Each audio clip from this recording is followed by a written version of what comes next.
जय हिंद मित्रों, एक नए वीडियो में फिर से मैं आप सबका बहुत स्वागत करता हूं। आज जिस टॉपिक पर हम वीडियो बनाने वाले हैं वो पूरे दिन भर की सुर्खियों में सबसे पहले स्थान पर रहा, तो मैंने सोचा इसी टॉपिक पर आज वीडियो बनाया जाए। दरअसल दोस्तों, दो राज्यों में विधानसभा चुनावों के तारीखों की घोषणा जो है वो कर दी गई है। पहला जम्मू कश्मीर और दूसरा हरियाणा। लगभग 10 सालों के बाद जम्मू कश्मीर में जो है वो चुनाव होंगे। हालांकि इससे पहले जो है वो बहुत पहले चुनाव वहां कराया गया था, लेकिन उसके बाद जब से केंद्र शासित प्रदेश जम्मू कश्मीर बना तब से वहां जो है वो राष्ट्रपति का शासन लग चुका था। लेकिन दोस्तों, अब एक बार फिर से जम्मू कश्मीर में जो है वो तारीखों की घोषणा कर दी गई है और लगातार उसके लिए चुनाव आयोग ने आज प्रेस कॉन्फ्रेंस कर पूरी जानकारी दी है। अगर उस वीडियो को आप लोगों ने नहीं देखा है तो मेरे इस चैनल के लाइव सेशन में जैसे ही आप जाएंगे आपको वहां पर वो तमाम जानकारियां मिल जाएंगी।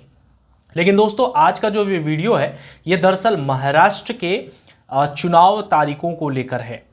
देखिए दोस्तों, दो राज्यों में जम्मू कश्मीर और हरियाणा में जो है वो चुनावों की तारीखों की घोषणा कर दी गई है, लेकिन बड़ा सवाल यह है कि चुनाव आयोग ने किस वजह से महाराष्ट्र में चुनावों के तारीखों की घोषणा नहीं की है। ये अब एक बार फिर से राजनीतिक गलियारों में चर्चा का विषय बन चुका है। हम आपको बता दें कि चुनाव आयोग से जब इस पूरे मसले पर वहां मौजूद पत्रकारों ने सवाल किया तो चुनाव आयोग ने कहा कि जम्मू कश्मीर में सबसे पहले चुनाव है और वहां पे फोर्सेस और तमाम जो चीज़ें होती हैं उनकी ज़रूरत ज़्यादा पड़ती हैं, क्योंकि वो एक आतंकवादी का एरिया है, टेररिस्ट का एरिया है। पूरी तरह से वहाँ चुनाव कराना बहुत ही दिक्कत का काम होता है। तो चुनाव आयोग का ये कहना है कि महाराष्ट्र के चुनाव के तारीखों की घोषणा इसके वजह से नहीं की गई क्योंकि जम्मू कश्मीर में चुनाव है। ये पहला जो उनका रीज़न था जब पत्रकारों ने उनसे सवाल किया कि आप जम्मू कश्मीर और हरियाणा के चुनाव का आपने तारीखों की घोषणा कर दी है, लेकिन महाराष्ट्र के चुनाव की तारीखों की घोषणा आप क्यों नहीं कर रहे हैं। क्योंकि सबको यही लग रहा था कि इन तीनों राज्यों के चुनावों के तारीखों की घोषणा आज जो चुनाव आयोग है वो प्रेस कॉन्फ्रेंस के द्वारा करेगी, लेकिन ऐसा नहीं हुआ। सिर्फ और सिर्फ दो राज्यों के तारीखों की घोषणा हुई। तो हम चर्चा कर रहे हैं। तो पहला जो जवाब था चुनाव आयोग के जो चीफ चुनाव कमिश्नर हैं राजीव कुमार, उन्होंने ये कहा कि एक तो जम्मू कश्मीर में चुनाव है, इसके वजह से महाराष्ट्र के तारीख को अभी हम टाल दे रहे हैं। दूसरी बात उन्होंने जो कही वो उन्होंने कहा है कि महाराष्ट्र में आने वाले कुछ दिनों में त्यौहार शुरू होने वाले हैं। जैसे कि यहाँ का सबसे महत्वपूर्ण और सबसे बड़ा जो फेस्टिवल है वो गणेश चतुर्थी होता है, गणेश पूजा होता है। तो गणेश पूजा को उन्होंने वजह बताया है। साथ ही साथ उन्होंने ये कहा है कि दीपावली आएगी, इसके वजह से अभी महाराष्ट्र में चुनाव का जो तारीख है उसकी घोषणा हम नहीं कर रहे हैं। लेकिन एक बार फिर से राजनीतिक गलियारों में इस पूरे विषय पर चर्चाएं जो है वो पूरी तरह से तेज हो चुकी है।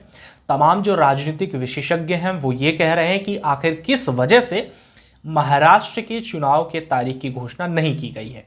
कई राजनीतिक कार्य जब इस पर बातचीत हुई तो उन्होंने कहा है कि हो सकता है सरकार की तरफ से कहीं ना कहीं एक तरह से अभी महाराष्ट्र में जो हालात है वो ठीक नहीं है।